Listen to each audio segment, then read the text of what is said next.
Je dis que vous avez quelque chose qui cloche, vous les musulmans. Vous êtes 2 millions ici. Tous comme des hommes castrés, voilà. Vous avez contracté un complexe d'infériorité.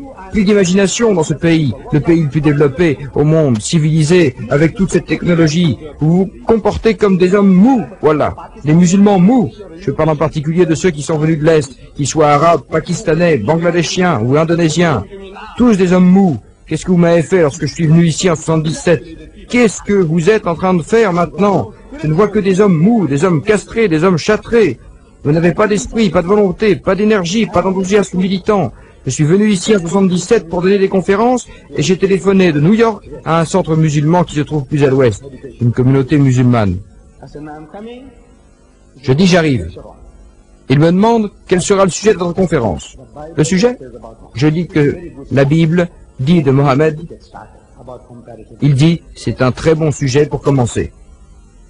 Très facile de commencer par la théologie comparative. Ce livre, ce sujet, je dis d'accord. J'arrive à l'heure et à la date prévue. Avez-vous fait de la publicité? Ils m'ont donné une brochure, pas comme celle-là, mais un petit tract. Comment l'appelez-vous? Flyer. Il y est écrit « Un prophète dans la Bible ».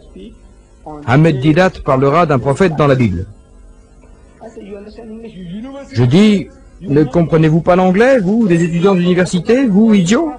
Un prophète ?» Je dis « C'est quoi un prophète ?» Savez-vous ce que signifie un? Vous ne savez pas? Cela signifie n'importe quel prophète. Un signifie n'importe lequel. C'est un article indéfini. Cela signifie n'importe quel prophète dans la Bible. Il y en a là 75. Et c'est n'importe lequel parmi eux. Êtes-vous intéressé par un quelconque prophète de la Bible? Les chrétiens sont-ils intéressés par un quelconque prophète de la Bible?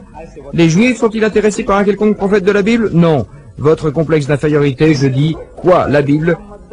Vous êtes même trop terrifiés pour écrire ces mots. Un autre groupe, je leur dis Mohammed, le plus grand. Quand je suis allé là-bas, ils avaient mis Mohammed le grand. Ils ont placé mon prophète au même rang qu'Alfred le grand. Celui qui a été brûlé vif, ou Alexandre le grand le païen. Qu'est-ce qui ne va pas avec vous? Vous êtes malade? Castrés, vous tous? Je ne sais pas, mais Allah, dans sa miséricorde, dit, il dit, ne désespérez pas. Ne désespérez pas de la miséricorde de Dieu.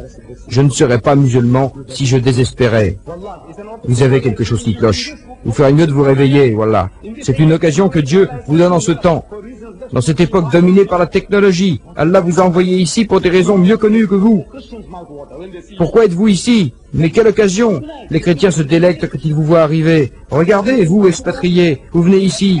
C'est un homme, c'est une bonne proie, une proie facile. Proie facile. Vous êtes une proie facile. Ils ne sont pas obligés d'aller en Malaisie, en Indonésie, au Bangladesh pour prêcher. Ils peuvent prêcher tout en restant chez eux. Ils peuvent coucher avec votre femme et vos enfants et ils peuvent vous prêcher. La langue, ils n'ont pas besoin d'apprendre votre langue. Vous avez appris la leur. Culturellement, vous êtes occidentalisés. Vous avez le même fauteuil et la même chaise qu'eux, la même table à manger, les mêmes chaises. Ils ne sont pas assis par terre sur un tapis, les yeux irrités par la fumée provenant de la cuisine. Non. À tout point de vue, ils ont le sentiment que Dieu vous les a envoyés. Je dis, oui, vous êtes aussi envoyés par Dieu pour accomplir une tâche. Changez-les! Un peuple susceptible d'adorer tout et n'importe quoi. Pourquoi n'accepterait-il pas Allah? Pourquoi ne le ferait-il pas? La raison est que vous n'osez pas ouvrir la bouche.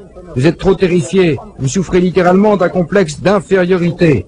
Arrachez-vous à leur influence. Ouvrez le Coran, lisez le Coran et laissez Allah vous parler.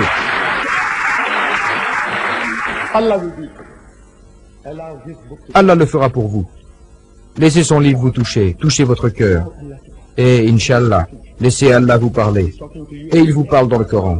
Il nous parle tous, à vous, à moi, à toute personne dans la rue. Laissez-le vous parler, et vous ne resterez plus jamais sur votre séant à ne rien faire. Vous attendez que d'autres viennent semer la pagaille chez vous, vous utilisez comme un sac de sable, comme un paillasson, vous mettre des idées dans la tête. Est-ce là la règle? Allah dit non. Et même si Allah est témoin de cela, il fera triompher sa religion. C'est un privilège qu'Allah vous accorde, saisissez-le.